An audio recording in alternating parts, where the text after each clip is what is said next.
Ladies and gentlemen, patriots from every corner of this great republic, welcome back to the channel where truth isn't filtered, justice isn't optional, and America always comes first. Now, before we dive in, I want you to take a moment and remember why we fight.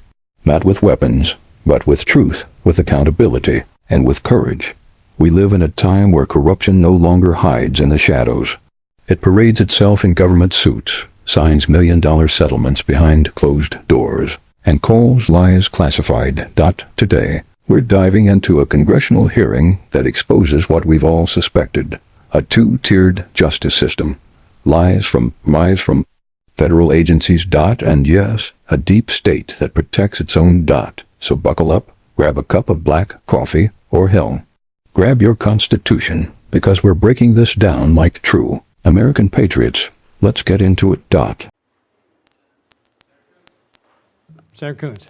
Thank you, Senator Ricketts, and thank you to all of you for your willingness to serve our nation, represent us overseas. I will focus on the nominees for UN posts, but no disrespect to the others. Thank you for your willingness to serve. Mr. Bartos, we've known each other well. You were introduced by both the Democrat and Republican senators of Pennsylvania. Congratulations. Folks against whom you ran in a previous cycle, double congratulations. And to you and your family. The UN is a crucial area, in my view, for the United States to advance its national interests. And as you cited in your opening comments, the UN Charter focuses on promoting peace, security, and stability, and we need a UN that is focused on those priorities. I was encouraged that you also emphasized the importance of expanding the number of Americans who are in the UN system globally. Over the last 15 years that I've served on this committee, over several administrations, my view is that when we withdraw from the UN, our adversaries simply advance and fill the gaps that we create. So your challenge is going to be to balance ensuring that the money that we invest in the UN and the systems and organizations at the UN are efficient, are transparent, are delivering on their mission, but to not abandon that mission, to not completely withdraw. One of my core concerns is that the US-UN reform process might look like what happened to the USAID. We could have had a balanced, bipartisan, measured process that looked hard at inefficiency in USAID, narrowed its focus, and prioritized an American national interests. Instead, it was simply slashed and shut down, largely with no consultation with Congress. If confirmed, will you commit to engaging with Congress regularly on reform efforts to ensure that there's bipartisan support both for sustained U.S. leadership in the UN system and for any reforms that are proposed and that you're carrying out? Senator, thank you for your question, and I'm smiling here because we've known each other 20 years. Yep. And who would have thought 20 years ago when we were working on sewer issues in Newcastle County, Delaware, that we'd be sitting here. So it's an honor to be with you. God indeed has a sense of humor. Yes, yes, sir. And it's wonderful to see you, and thank you for your question. Yes, I can strongly commit, and if confirmed, look forward to working with the committee to address all of these issues. I'm inspired by Secretary Rubio's leadership. I'm deeply grateful to President Trump for his leadership, and if confirmed, I look forward to working as often as you'll have me with this committee to address these issues. Thank you, sir. To your point about the importance of having Americans, how will you advance American representation in the UN system at the same time that there are proposals that would dramatically cut back our contributions to the system? So thank you for the question. In his first term, President Trump established the directive that we were to have an agency at I.O. at the State Department to focus on either elections where United States citizens could run and or be appointed to certain agency heads. That office, any of us involved in politics would love to have a record that office has achieved over the last 5 years. If memory serves, it's something like 28 contested positions and 23 or 24 successful candidates. It's a fantastic record. Credit to the President Trump for his leadership on that issue. In his second term, and again, I'm a citizen. I'm not currently at post or in the State Department, but if confirmed, one of the things in my briefings that I really perked up at and thought was this a huge opportunity is the terrific team at State, at I.O. that's working on these issues. I would agree it's been a sustained success across several administrations to keep advancing Americans for positions of leadership. One sitting to your right is nominated to lead an important food-related agency. The previous head, a Chinese national, was an alarming example of what happens to a critical UN agency when we don't have either American or American-aligned leadership. Last question for you, and then I have one question, if I might, for Ms. Guilfoyle. I believe investing in peacekeeping is a core part of the UN mission. I agree with you. We should have zero tolerance for abuse. I worked with Chairman Corker now many years ago on investigations and transparency around peacekeeping. How will we sustain our peacekeeping engagement when the president's proposed budget zeroes out all U.S. contributions to peacekeeping, and the rescission that will be on the floor next week would claw back $360 million? How do we balance that? How do we sustain an effective voice in peacekeeping while there's proposals to withdraw all support? Senator, thank you for the question.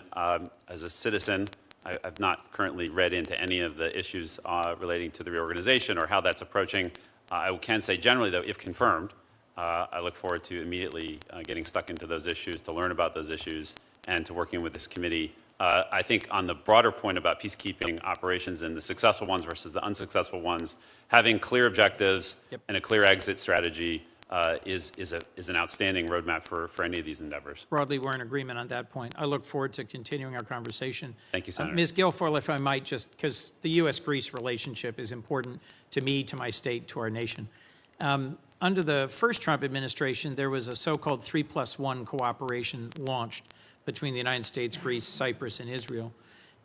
Give me your sense of what difference that's made, what's its current status, and whether you would commit to sustaining this level of cooperation in this structure. Yes, thank you for the question, Senator.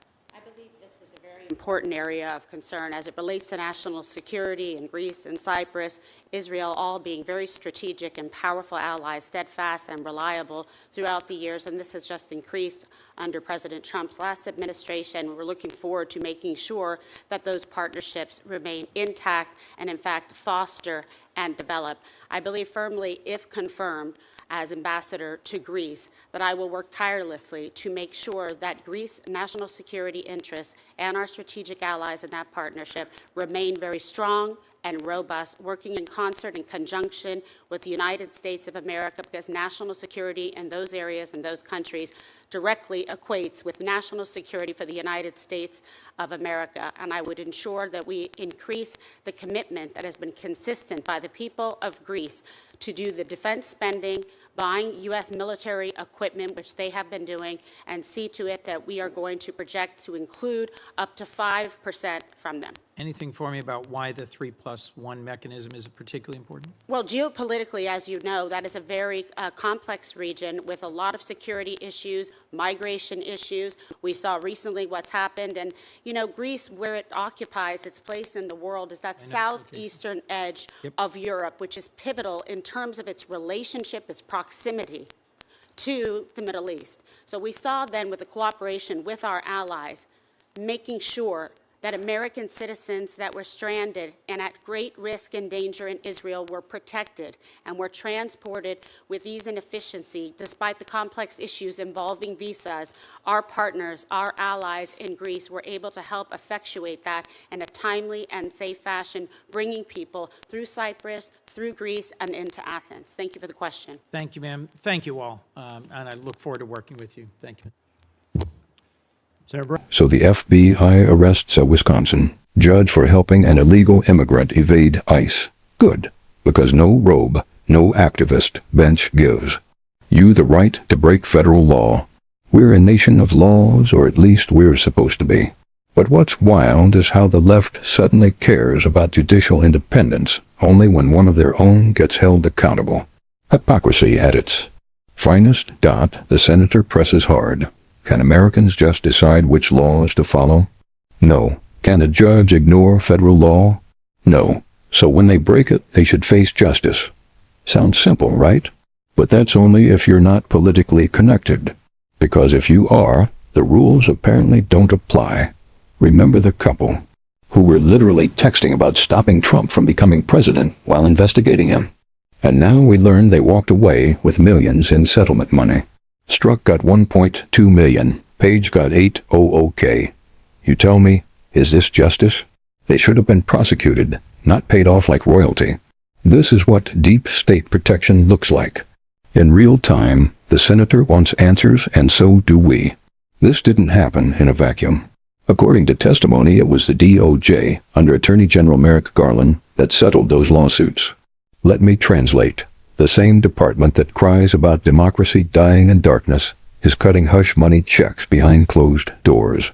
This isn't justice, it's institutional rot. Now, this is the part that should infuriate every American with a functioning brain. The FBI had Hunter Biden's laptop 10 months before the election. They knew it was real. They knew it wasn't Russian disinformation. But did they tell the public? No. Instead, 51 intel experts handpicked by Antony Blinken signed a letter calling it fake news. That's election interference, folks. And no one is being held accountable. When the senator asked who in the FBI kept the truth from the American people, silence. Crickets. I don't have that name in front of me. Let me help you find the name. Because until that person is held accountable, the FBI has no credibility left. Did Epstein kill himself? According to the director, yes. But let's be honest, patriots. Do you believe that? No cameras, no guards, no witnesses. And yet we're told to accept that this man who could have brought down the elite just happened to die? Pull the other one. The American people deserve full transparency, period. The FBI says they're working on it. Really, after all these years? A senator practically had to beg them to release information. They say they're protecting victims. But you and I know what they're really protecting. Names, connections, and reputations. What we're seeing isn't just isolated incompetence. It's coordinated cover-ups, protected by a system that's more loyal to itself than to the truth. The rules don't apply to them, but they'll throw the book at you for a parking ticket. This is why we fight. This is why we stay informed. Because the greatest threat to this country is no longer outside our borders. It's within the halls of power. If you're tired of the lies, the corruption, the double standards, then you're not alone. Make your voice heard, share this video, comment below. And most of all, never stop asking questions. God bless you. God bless our constitutional republic. And may the truth always come to light. Like, share, and subscribe if you're done with the deep state lies.